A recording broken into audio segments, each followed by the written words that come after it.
저렇게 보면 누군지 모르실 텐데요. 바로 최근에 뉴스의 중심에 선 인물입니다. 재벌 3세 황하나 씨. 지인에게 마약을 투약한 혐의로 수사를 받던 중에 해외, 태국과 캄보디아로 도피한 사실이 뒤늦게 알려졌죠. 오늘 재발로 다시 돌아왔는데 곧 구속 여부가 결정이 됩니다. 혐의 인정하십니까? 태국과 캄보디아에서도 마약 투약하셨습니까? 수사 피하려고 도피했나요? 마약 어떻게 구했습니까? 과거에도 구속 기로에 놓여있던 경험이 있어서 그런지는 모르겠지만 눈, 코, 입을 다 가렸습니다. 패딩과 마스크로. 수사 피하러 도피했냐? 자진 귀국 이유는 뭐냐? 기자들의 질문에 묵묵부답이었습니다. 허주연 변호사님. 2년 전에 지인들에게 마약을 투약한 혐의로 구속 위기에 몰린 거죠? 그렇습니다. 2023년 7월경에 서울 모처에서 지인들에게 주사기로 마약을 투약한 혐의를 받고 있는 황하나 씨입니다.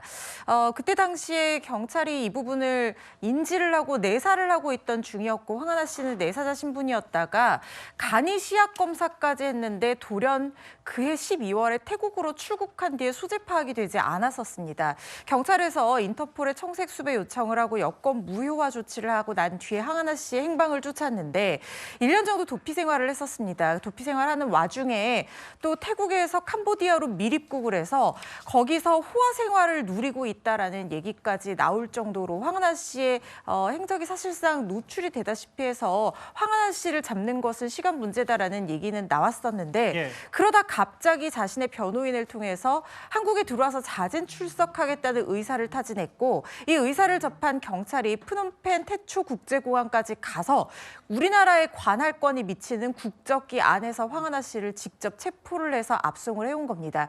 그렇지만 체포영장은 효력이 48시간만 지속이 되고 구속영장 신청을 하지 않는다면 신병을 계속해서 확보하고 있을 수가 없는 상황인데 황하나 씨는 구속의 필요성이 있다고 보고 구속영장 신청이 들어갔고 예. 오늘 영장실질심사가 아침 10시 반부터 진행이 됐을 때 지금 출석하는 장면 그리고 나오는 장면 보시고 있는 거고요.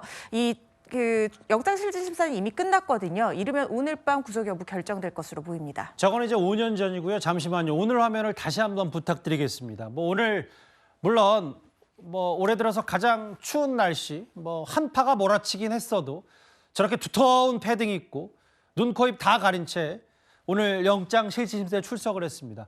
허주연 변호사님, 지금 자막에 보시는 것처럼 구속 여부가 곧 결정이 된다는 건 이게 늦어지진 않을 거고 저희 뉴스탑10 시간 안에도 구속 여부에 대한 구속이 될지 변할지 나온다면 구속 가능성이 높다고 봐야 되겠죠?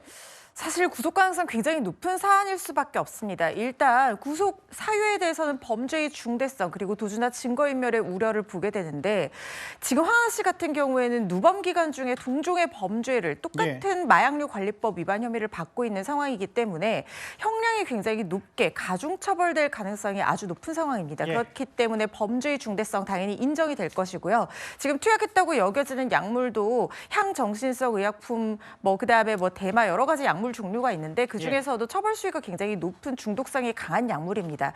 그렇기 때문에 재범의 위험성도 높다고 평가가 될 수밖에 없고 특히 지금 수사가 진행된 도중에 해외로까지 도주를 했었기 맞아요. 때문에 이 부분은 도주의 우려를 높일 수밖에 없는 요소여서요. 구속 가능성 매우 높다고 보시면 될 것 같습니다. 아까 잠깐 화면이 지나가긴 했지만 이 재벌 3세 마약이든 혹은 과거 배우 가수 출신 배우와의 교제든 여러 많은 논란거리들 나왔던 이 황하나 씨 구속영장 실질심사가 이번이 처음이 아닙니다. 5년 전 한번 모습 또 만나보겠습니다.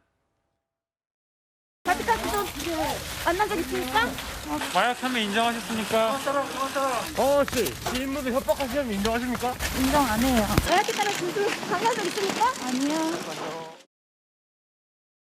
저 장면이에요. 장현주 변호사님. 여기 한번 시점을 한번 봤을 때 집행유예 중에도 재차 마약을 투약했고 징역 1년 8개월을 선고받고 만기 출소했었는데 당시에 똑똑히 들으셨겠지만 마약 혐의 인정하십니까?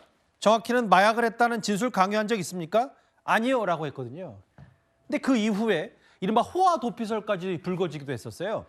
그렇죠. 사실 지금 황하나 씨가 관련해서 마약 혐의에 대한 어떤 의혹을 받는 것 이번이 처음이 아니라는 거 이제 다 아시는 것 같습니다. 예. 특히 2019년 그리고 2020년 두 차례에 걸쳐서 지금 유죄 선고도 받았었기 때문에 아마 오늘 영장 실질 심사에서는 앞서서 범했던 이런 범죄들에 대해서 당연히 참작이 있을 것으로 보이거든요. 게다가 지금 관련된 혐의를 범하고 지금 수사 중에 또 태국으로 도주를 했다가 또 불상의 방법으로 캄보디아로 미르급한 것 아니냐 이런 정황까지 나오는 것이고 예. 그렇다면 수사기관으로서는 당연히 이런 도주의 정황들을 영장 실질 심사에서 강력하게 그 구속영장이 발부되어야 되는 사유로 지금 주장을 할 것으로 보입니다. 예. 저도 이제 영장이 발부될 가능성이 높다라고 생각이 드는데 앞으로 수사기관에서는 사실상 이 태국에서 캄보디아로 또 이주를 하고 그리고 그렇죠. 캄보디아에서 어떤 생활을 했는지 아마 이런 부분에 대해서도 수사가 확대될 가능성이 있거든요. 예. 그 과정에서도 혹시 위법적이거나 불법적인 것들은 없었는지에 대해서도 수사기관이 다 들여다볼 것으로 생각은 듭니다.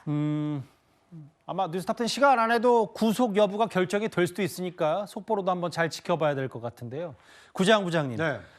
저희 어제 뉴스탑10에서 그 사실은 남경필 전 지사의 아들 주성군이 얼마나 마약을 끊기가 힘든지 본인의 과거 얘기를 돌아봤을 때 엄마 장례식 때도 약에 취했었다는 취지 얘기를 했었는데 사실 황하나 씨도 이 미립국하기 직전에 만기 출소해서 한 예능 프로그램 출연해서 자신을 사랑하겠다.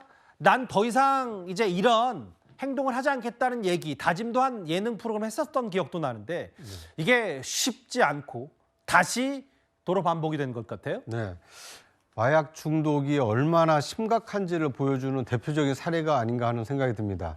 다행히 남경필 전 지사의 아들은 재활 치료를 통해서 또 대중에게 자신이 확실하게 재활되고 있다, 재활 의지가 있다는 것을 다시 한번 피력을 했습니다. 예. 황하나 씨도 마찬가지였습니다. 만기 출소한 이후에 자신과 자신의 아버지가 한 TV 프로그램에 나와서 마약을 하는 것은 나 자신을 사랑하지 않은 것이다. 내 몸을 함부로 한 것이다. 앞으로는 나를 더 소중히 하겠다. 이렇게 다짐했습니다. 자신에 대한 다짐이기도 했고 자신 가족인 아버지에게 대한 다짐이기도 했고 자신을 알고 있는 국민에 대한 다짐이기도 했습니다. 그런 다짐을 1차, 2차, 3차 여러 번 거듭했음에도 불구하고 결국 다시 마약에 이 손을 대서 이 구속영장 이 발부 기로에 서게 돼 있는데요. 예. 황하나 씨 개인에 대한 인생도 안타깝지만 마약에 한번 빠지면 정상적인 사회생활이 얼마나 어려운가. 그리고 그 마약에 빠졌을 때 자신뿐만 아니라 주변인들에게 얼마나 많은 피해를 끼치는가. 이 경종을 울리는 이 경각심을 느껴야 되는 이 대표적인 사례가 아닌가 하는 생각이 듭니다. 글쎄요, 뭐 이게 3년 전에 황하나 씨가 자신을 사랑하는 게 가장 중요한 것 같다. 저 말을 행동으로 옮기지 못한 것 같습니다. 만기 출소한 다음에 저 인터뷰 내용인데 대래 지인들에게 마약 투약한 혐의 그리고 태국과 캄보디아 버스로 미립국하고 도피했다. 일부 언론에서는 호화 도피설까지 제기된 재벌 3세 황하나 씨의 구속 위기 저희가 준비한 10위였습니다. 여기까지 정리해 볼까요? 황하나 씨 관련 속보는 들어온 대로 저희가 전해드리도록 하겠습니다.